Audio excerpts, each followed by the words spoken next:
Radio Forex Hispana presenta en vivo y en directo el punto de encuentro, el punto donde tú te sumas.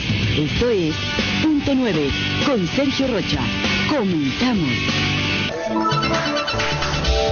Les voy a decir que qué vivo me vi el día de hoy haciendo el programa de Punto 9 ya a estas horas, precisamente para cubrir, ¿no?, la ausencia del día de hoy del programa de Punto 9, que por razones técnicas no pudimos llevarle en su momento y hora, como decía, en protesta a la falta de luz, decidimos no hacer el programa, qué remedio, el día de hoy, pero le agradezco mucho a la gente que siguió con nosotros, fieles a la estación, todo el día de hoy, hasta este momento que se están dando ya las noticias. Le inicio con la nota importante del día de hoy.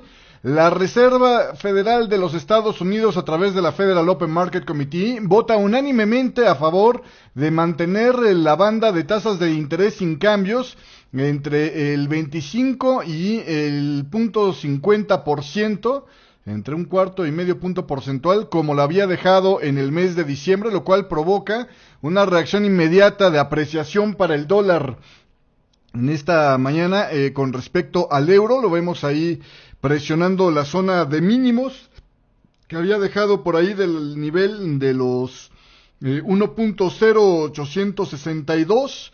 En el tema de la libra, que ya había estado descendiendo de forma insistente durante toda esta jornada, sobre todo en la sesión europea, no hay grandes cambios, el rango se queda en unos 125 pips para el día de hoy.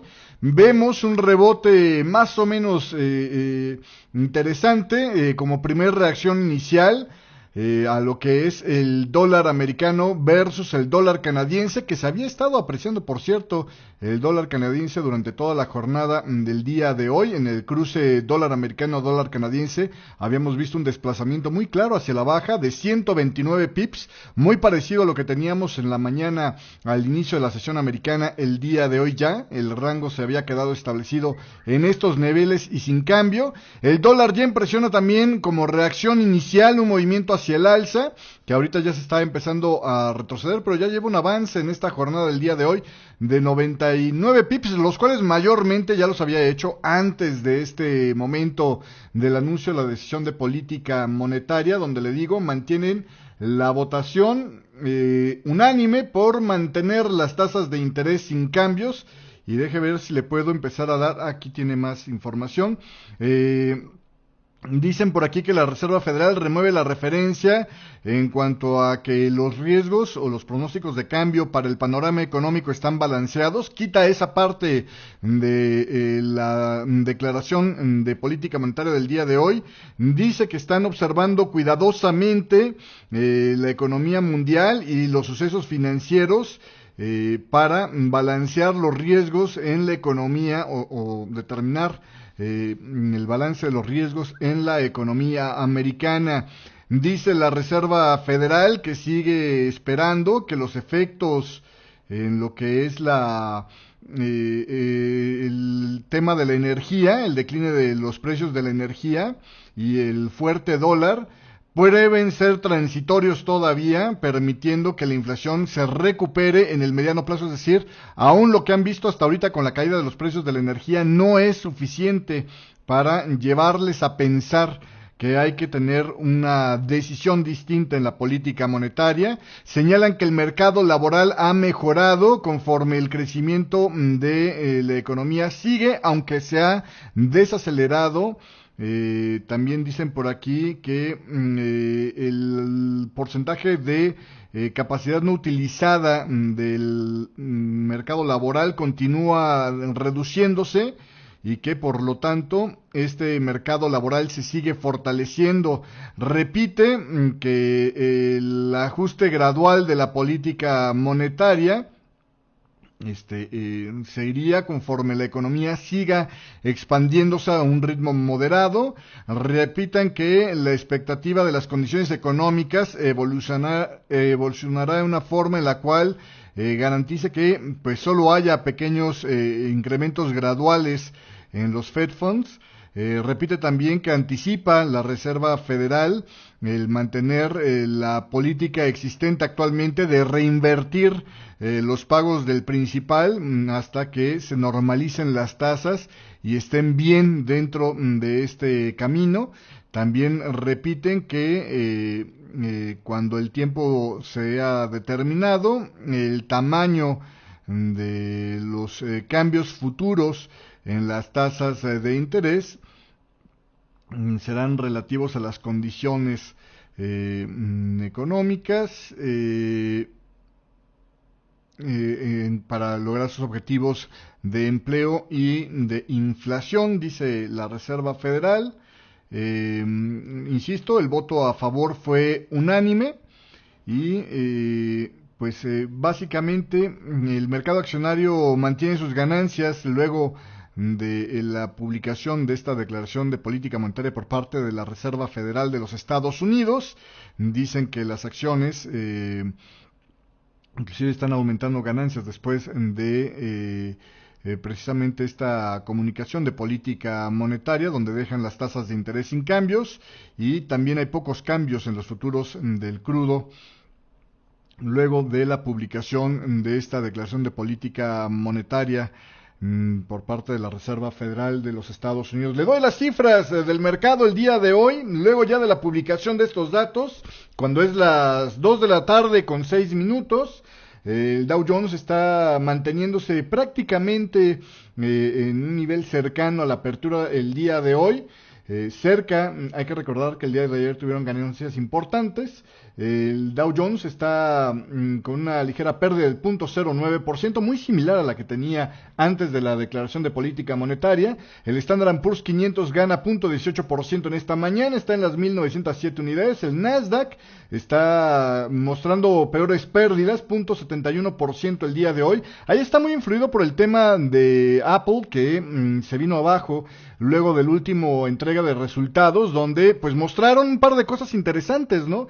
Para esta compañía, pues ahora la venta de los iPhone representa 2/3 de sus ganancias, y las ventas de estos celulares han quedado por debajo de lo que se estaba esperando el mercado. Esto pues de alguna manera justifica o da la razón de por qué el decline en precisamente esta acción, ¿no? Esto es lo que genera esa toma de ventas que se hizo, o ese arranque de ventas que se hizo precisamente con las acciones de Apple, que quedó pues por debajo, aunque no muy distante de su objetivo de ganancias, precisamente con el tema de los celulares, que ahora pues ya representan 2/3, ya ha ido en aumento el número el porcentaje, la proporción de ganancia que le representa este producto a la Apple.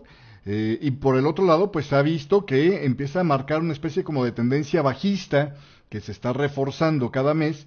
El crecimiento en las ganancias no ha decrecido en sus ganancias, pero ha reducido la velocidad en las ganancias en los últimos años la Apple, precisamente. Esto es lo que preocupó el día de hoy. En el Nice Composite, el índice compuesto de la New York Stock Exchange, las ganancias son del 0.56% el día de hoy.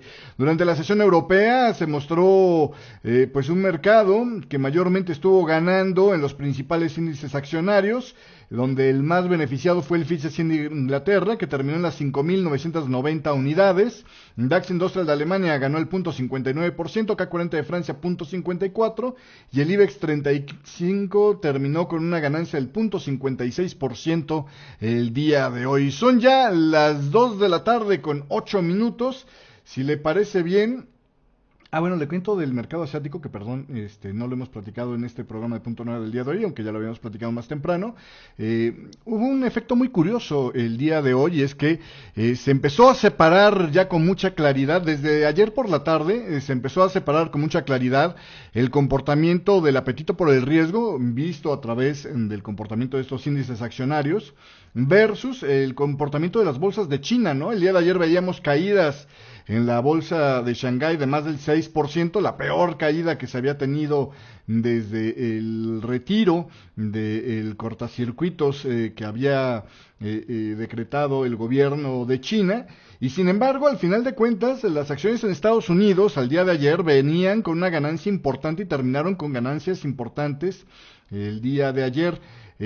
Sin embargo, la vinculación con el tema del crudo pareciera ser la que ahora está dirigiendo el apetito por el riesgo.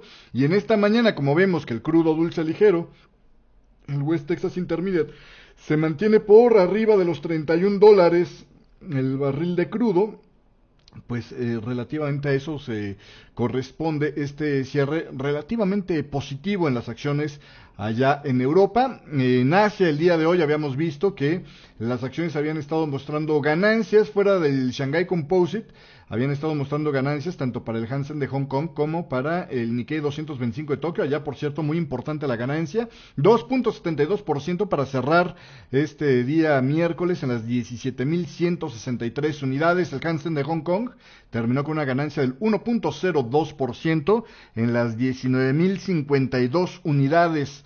El Shanghai Composite terminó perdiendo medio punto porcentual en esta jornada y cierra el miércoles en las 2.735 unidades.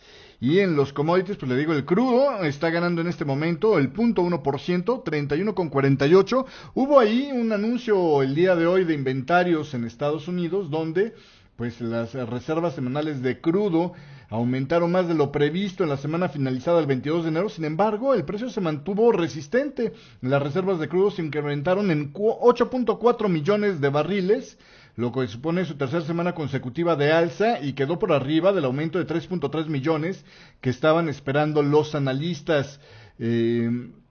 Las reservas de gasolina se incrementaron también en 3.5 millones de barriles a 248.5 millones, por encima de la previsión de el aumento de 1.1 millones que tenían los analistas. Y las reservas de destilados, como el heating oil y el diésel, bajaron en 4.1 millones de barriles, aunque siguen cerca de la parte alta del rango característico de esta época del año. Los analistas esperaban un descenso todavía menor de 1.9 millones de barriles.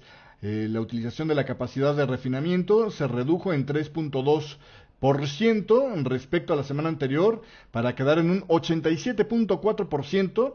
Se esperaba el mercado que hubiera un descenso del 0.7% en esta capacidad de refinación. Así las cosas el día de hoy con el mercado. Corte comercial y regresamos enseguida con más datos aquí en esto que se llama Punto 9.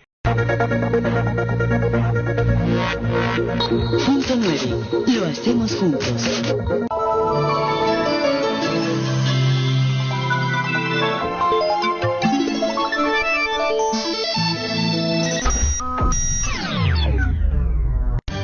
Lo que mueve a los mercados son las reacciones de los humanos a los estímulos que el mundo les presenta. Desde finales de la Gran Recesión, Nelson Elliott identificó estos comportamientos como un grupo de patrones identificables y cuantificables. Aprenda a reconocer estos patrones y obtenga la clave para identificar los puntos críticos para desarrollar nuevas tendencias. Tome hoy el curso de Ondas de Elliott de 7 pasos. Entre a www.ondaseliot.com y aumente sus probabilidades de éxito. www.ondaseliot.com. Nota importante: Elliott se escribe con doble L y doble T. Punto 9. Conducido por Sergio Rocha. Y seguimos con más aquí en vivo y en directo a través de Radio Forex Hispana en este espacio de Punto 9, en especial, digamos, porque estamos bien fuera de horario, precisamente con motivo de la publicación de política monetaria de la Reserva Federal, y aprovechando pues que se nos había cebado el hacer el programa a su hora regular en esta mañana del día de hoy.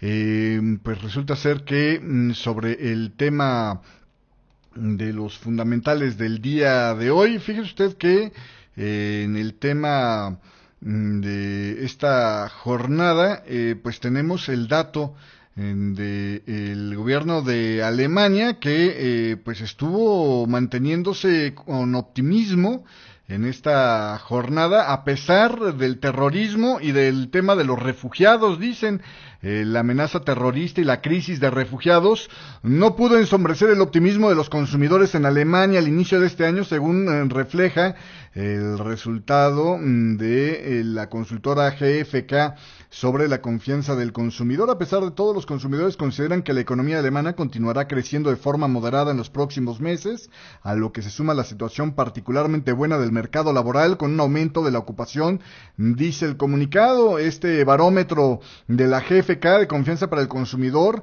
se mantiene en 9.4, sin cambios con respecto al mes de enero. Acuérdense que esta se da de versión adelantada, lo que sitúa la confianza de los consumidores en un nivel alto en términos generales. A pesar de que muchos consumidores parten de un descenso en sus ingresos en los próximos meses, las expectativas económicas y la disposición a la compra aumentan ligeramente.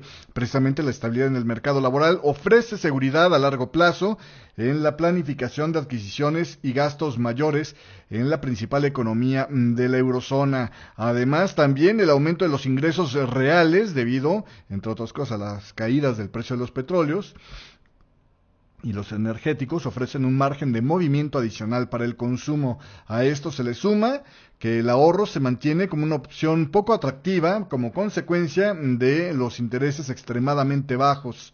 Sin embargo, también la GfK advierte que la creciente amenaza terrorista y las dudas en determinados sectores de la población respecto a que Alemania sea capaz de afrontar la continua llegada de refugiados y solicitantes de asilo podría traducirse en los próximos meses en una mayor inseguridad entre los consumidores, lo que podría venir a enturbiar este optimismo que se está manifestando el día de hoy entre los consumidores. Así las cosas, el día de hoy publica la GfK.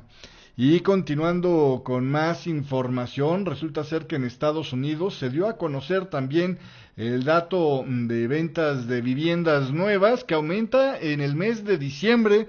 Señala el reporte, fíjese usted que las ventas de viviendas nuevas aumentaron 10.8% a un total desestacionalizado de 544,000 unidades, según los datos publicados este miércoles por el Departamento de Comercio. Por su parte, el total de viviendas nuevas vendidas en noviembre se revisó ligeramente también al alza y pasó de 490,000 a 491,000. Los economistas estaban esperando un total de ventas nuevas en diciembre de 502,000 unidades. Así que bueno, pues se rebasa por bastantito, 544,000 las unidades que fueron vendidas en Estados Unidos. Y regresándonos en Alemania, fíjese usted que el gobierno alemán situó su pronóstico de crecimiento del Producto Interno Bruto para el 2016 en un 1.7%, el mismo nivel alcanzado en 2015 y solamente un poco por debajo del 1.8% previsto hace unos meses por el gobierno. Los datos difundidos este miércoles por el Ministerio de Economía parten de la base que Alemania mantendrá el rumbo de la solidez económica y que se logrará por segundo año consecutivo defender el objetivo de un déficit cero en los presupuestos del Estado, con todo y los inmigrantes, La deuda pública se situará por debajo del 70% del Producto Interno Bruto, de acuerdo con las cifras avanzadas por este departamento, las cuales serían, comentadas más adelante en esta jornada. El gobierno alemán considera que la situación del mercado laboral sigue siendo igualmente sólida y que la cuota de desempleo promedio estaría en un 6.4% para este año. Estos pronósticos actualizados siguen a los datos difundidos la semana anterior por la Oficina Federal de Estadísticas relativos al 2015, donde ya se destacaba la solidez de la economía alemana. El 1.7% del crecimiento del Producto Interno Bruto en el 2015 dicen que se debió fundamentalmente al impulso en el consumo interno que ha tomado la parte que se ha perdido en las exportaciones para mantener la economía de Alemania en 2014. La expansión económica fue del 1.6%, lo que era ya en sí un indicador claro de recuperación, luego del mínimo del 0.3% correspondiente al ejercicio del 2013. El principal responsable de este crecimiento fue el consumo, con un incremento interanual, dicen, del 1.9%, en lo que respecta al consumo privado, mientras que el consumo público también aumentó un 2.8%. Y cambiándonos de locación, el número de peticionantes de empleo en Francia se volvió a incrementar en diciembre y volvió a marcar un máximo histórico, dicen los datos publicados este miércoles por el Departamento del Empleo. El número de desempleados de categoría A, personas en búsqueda de empleo que están totalmente desempleadas, aumentó un 0.4% mensual y un 2.6% en el comparativo interanual para situarse en 3.590.600 desempleados en el último mes del 2015. Este nuevo máximo histórico indica que la segunda mayor economía de la eurozona sigue siendo débil y aumenta la presión sobre Francois Hollande para que encuentre una solución al desempleo en este país a poco menos de un año para la celebración de las elecciones presidenciales, que yo creo que ya es prácticamente caso perdido. Necesitaría prácticamente un milagro para que fuera reelecto. El número de peticionantes de ayuda por desempleo ha subido casi ininterrumpidamente desde que Hollande llegó a la presidencia en el 2012, y la tasa de desempleo, una medida distinta del recuento de personas en búsqueda de empleo, se situó en un 10.6% en el tercer trimestre del 2015, lo que a su vez es también el nivel más alto en los últimos 18 años para Francia.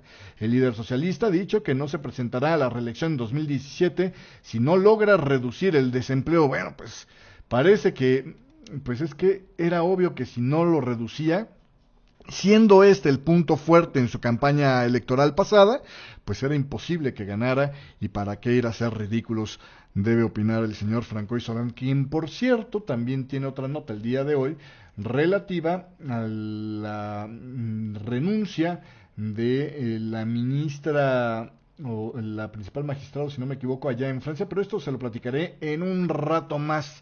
Son las 2 de la tarde con 21 minutos, vámonos a un corte comercial y regresamos enseguida con el tema de la Unión Europea, cuestiona el plan presupuestal de Portugal. Además, también el Banco Central Europeo contribuyó en buena parte al rescate de Irlanda, según se publica en un informe el día de hoy. Y el Parlamento danés aprueba una ley, dura ley por cierto, bien controversial, a mí me dejó sin aire un rato en la mañana. Dinamarca aprueba una legislación que le permite a la policía confiscar, escuche usted, dinero y bienes de los solicitantes de asilo que excedan las 10,000 coronas danesas, que es una friolera, son 1.340 euros. Así los intentos por parar el flujo de inmigrantes allá en este país de Dinamarca. Regresamos con esto y más en el siguiente bloque de Punto 9. No se vaya. Punto 9. Lo hacemos juntos.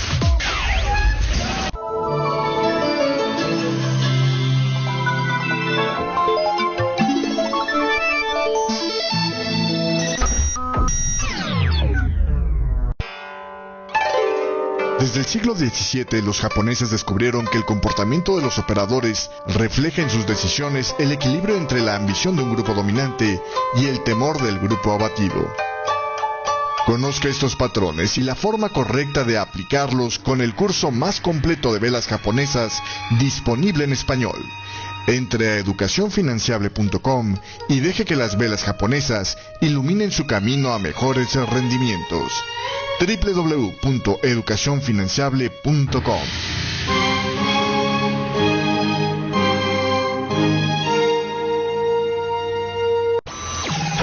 Punto 9. Conducido por Sergio Rocha. Seguimos con más aquí en vivo a través de Radio Forex Hispana. La Comisión Europea planteó este miércoles dudas sobre el plan presupuestal de Portugal para este año, lo cual podría ejercer presión sobre el gobierno para que relaje su agenda contra la austeridad. En una carta fechada con el 26 de enero y enviada al ministro de Finanzas de Portugal, Mário Centeno, la rama ejecutiva de la Unión Europea señaló que el plan presupuestal enviado la semana pasada a Bruselas preveía un déficit estructural del 1.1% del Producto Interno Bruto para este año, más de lo que recomienda la Comisión Europea. La Comisión pidió entonces al Ministerio de Finanzas que aclare para este viernes las razones por las cuales van a reducir lo que es el déficit, la meta de déficit presupuestal, luego de lo cual se decidirá si solicita la revisión o no del presupuesto de Portugal. En un comunicado, el Ministerio de Finanzas señaló que se hicieron solicitudes similares a otros países como Francia e Italia y añadió que es algo habitual entre los estados e institución europea.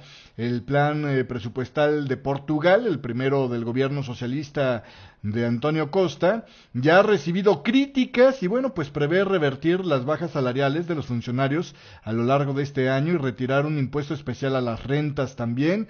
Reducirá el impuesto al valor agregado en restaurantes al 13% desde el 23% que tienen actualmente, y para compensar el descenso de los ingresos planean aumentar los impuestos de otros productos como el tabaco y la gasolina. Bueno, pues ahí tiene usted lo que dicen allá en Portugal. Y muy interesante el tema de Irlanda. Fíjese usted que el Banco Central Europeo, dicen, contribuyó al elevado coste de rescatar a una serie de bancos en Irlanda al insistir que el Estado devolviera los bonos emitidos cuando las entidades eran empresas privadas, según señalan los parlamentarios irlandeses en un informe sobre la crisis bancaria de este país. La conclusión del informe publicado este miércoles plantea dudas sobre el grado en el que las instituciones europeas habrían influido en las decisiones del gobierno electo democráticamente en Irlanda en un intento de contener la crisis de la eurozona. La publicación de este informe se produce antes de unas elecciones generales en Irlanda que se espera que convoquen en los próximos días y que podrían celebrarse el próximo mes. El documento, de 450 páginas, es el resultado de una investigación más exhaustiva llevada a cabo por un Parlamento Nacional de origen de la crisis que comenzó con el rescate de Grecia a finales del 2009 y llevó después a ayudar a otros países. Estos rescates demandaron grandes rebajas del gasto estatal y aumentos en los impuestos.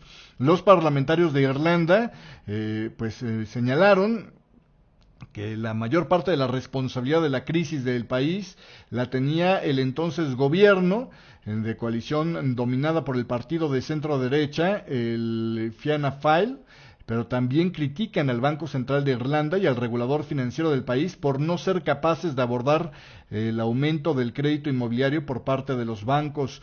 Una descripción de esta reciente crisis es que fue un error sistémico de apreciación del riesgo, que lo que tenían papeles importantes en Irlanda, ya fueran públicos o privados, se equivocaron en sus mediciones y se trató de un error de cálculo de riesgo a tal escala que provocó el mayor fracaso financiero y el mayor derrumbe del Estado de la historia, dice el legislador que presidía el comité de esta investigación. El señor se llama Ciarán Lynch. Y el informe también acusa a que el Banco Central Europeo desempeñó un papel fundamental asegurándose de que las deudas de los maltrechos bancos irlandeses se devolvieran, lo cual ayudó a proteger a los bancos de otros países de la eurozona de pérdidas que potencialmente podrían haber agravado la crisis de deuda. Según el informe, el gobierno habría considerado una quita para los bonos emitidos por los bancos inicialmente con el beneplácito del Fondo Monetario Internacional. Los legisladores concluyen que entonces fue el Banco Central Europeo quien presionó al gobierno de Irlanda para que pidiera un rescate a la Unión Europea y el Fondo Monetario Internacional a finales del 2010 e impusiera medidas de austeridad. Las cartas intercambiadas por el entonces presidente del Banco Central Europeo, Jean-Claude Trichet, y el gobierno de Irlanda en esa época, publicadas después en 2014, demuestran que la institución amenazó con retirar su apoyo a los maltrechos bancos irlandeses en caso de que el gobierno no pidiera ayuda financiera. El Banco Central Europeo ha negado en ocasiones anteriores que se obligara al gobierno de Irlanda a adoptar ninguna política en concreto. Y sin embargo, esto es un hecho que aquellos que nos seguirán desde ese entonces recordarán que aquí estábamos comentando continuamente, cómo le estaban intentando torcer la mano a Irlanda, y no solamente por esto, sino también le querían torcer la mano porque a cambio del rescate que tenía que pedir Irlanda, le estaban exigiendo que aumentara el impuesto a las sociedades, una de las cosas que pues siempre ha sido un punto de conflicto con el resto de la Unión Europea, porque dicen que lo tienen tan benigno allá en Irlanda que se torna una, digamos, ventaja desleal para atraer a las multinacionales a instalarse dentro de Irlanda. Así que bueno, pues ahí tiene usted cómo se ha concluido esta investigación, donde dicen, pues sabes qué, nos presionaron, pero también, ojo, nuestro gobierno ejecutivo en su momento fue incapaz de ponerle una cortapisa a estas presiones, y el Banco Central de Irlanda y el regulador de Irlanda fue incapaz en su momento de prever el tamaño de riesgo en el que se estaba cayendo. Yo sobre ese último punto, la verdad es que lo único que diría es que esto, y lo dijimos mucho cuando explotó la crisis subprime, lo decíamos muy seguido en el 2008, decíamos, esto es un poco como si de repente multaras a un taxista por no frenar antes de cruzar sobre una coladera, ¿no? Y de repente un buen día, por alguna razón, estalla el sistema de coladeras de esa ciudad que estamos imaginando, y las coladeras matan gente porque salen disparadas contra los coches que van pasando por arriba, ¿no? Y se decreta que es una falta de precaución el no haber frenado antes de cruzar una coladera para ver si iba a volar la tapa o no. Pues la verdad es que si en toda la historia no había volado las tapas de las coladeras, pues un conductor que llevara toda la vida pasando sobre ellas como si fuera vil pavimento, pues la verdad es que difícilmente se le puede culpar, ¿no? Ese es el argumento a esto que acusan precisamente, pues esa falta, ¿no?, de visión por parte de los reguladores allá en Irlanda. Pero bueno, así las cosas el día de hoy. Ya para terminar, una noticia triste, le digo, que me parece que va a pasar a la historia a la postre, como un lunar, ¿no?, de desesperación en esta crisis de migrantes que está viviendo Europa. Dinamarca, fíjese usted, aprueba este martes una legislación que permite a la policía confiscar dinero y bienes de los solicitantes de asilo que excedan las 10,000 coronas danesas, es decir, 1.340 euros, en un intento del país nórdico por mantener a raya a los inmigrantes. La nueva ley aprobada, y por casi nada, 81 votos a favor y 27 en contra, también obliga a los refugiados a esperar 3 años en lugar de 1 antes de poder solicitar la reagrupación familiar en Dinamarca. El gobierno y sus aliados tradicionales recibieron el apoyo del mayor partido de la oposición, el socialdemócrata, en esta votación, tal y como se esperaba, vaya izquierdas, ¿no? El gobierno ha dicho explícitamente que el cambio busca desalentar a los inmigrantes y se basa en lo que califica de valor danés de quien pueda pagar, pues que lo haga. Entre los bienes que se podrían requisar no están los de valor sentimental como los anillos de boda. Alemania mantiene en vigor una ley similar desde la década de 1990, pero un funcionario alemán dijo que los migrantes muy raramente llevan dinero u objetos valiosos por valor superior a los 750 euros, por lo que la ley raramente es aplicada en Alemania. Las autoridades de Suiza, por su parte, confiscan a los solicitantes de asilo los bienes que superen los 1.000 francos suizos. La norma danesa ha sido criticada por las agencias de refugiados de las Naciones Unidas y por los grupos de derechos humanos como Amnistía Internacional, que califican de demasiado estricta esta regla. Y le decía yo que allá en Francia, la ministra o la hasta ahora ministra de Justicia de Francia, Christine Taubira, presentó este miércoles su dimisión luego de una confrontación con Francois Hollande, precisamente por la propuesta para enmendar la Constitución con el fin de poder quitarle la nacionalidad francesa a aquellos ciudadanos que tengan una doble ciudadanía y que sean condenados por terrorismo. Taubira y Hollande coincidieron en la necesidad, coincidamos en el desacuerdo, ¿no? O acordemos el desacuerdo, coincidieron en que deberían de ponerle fin al mandato de Taubira, y pues dicen esto es debido a que el debate sobre la enmienda constitucional comienza precisamente en el Parlamento. La salida de la ministra pone de manifiesto la división que hay en el gobierno socialista de Hollande a la hora de abordar las formas de combatir al terrorismo autóctono. A veces resistes mejor quedándote y a veces resistes más yéndote, escribía Taubira en su cuenta de Twitter minutos más tarde de su renuncia. Hollande designó al parlamentario francés Jean-Jacques Urvoas para sustituir a Taubira. El gobierno francés presentó en diciembre una propuesta, si usted recuerda, donde pues quería evitar que las medidas del estado de emergencia pudieran ser impugnadas judicialmente y podrían inclusive quitarle la ciudadanía francesa a los terroristas nacidos en Francia y con doble nacionalidad. La ley francesa ya permite al Estado retirar la nacionalidad a los franceses nacidos en el extranjero y que sean condenados por terrorismo. La ley propuesta por Hollande solo se aplicaría a terroristas con doble nacionalidad porque la legislación internacional prohíbe a los países pues convertir a las personas en apátridas, es decir, si alguien es solamente francés, pues ni modo que lo dejes sin su nacionalidad de origen. Y así las cosas el día de hoy. Gracias por la compañía en este programa extemporáneo. Le agradezco muchísimo la compañía y nos vemos, si Dios quiere y el Departamento de Energía aquí nos lo permite. Si Dios quiere y la reparación que hicieron el día de hoy es lo suficientemente sólida, pues nos vemos por aquí el día de mañana a partir de la apertura de los mercados en Europa y hasta el mediodía americano. Por su atención y compañía el día de hoy, muchísimas gracias. Adiós. No es posible detener el tiempo. Hasta aquí con Punto 9, conducido por Sergio Rocha. Gracias. Radio Forex Hispana presentó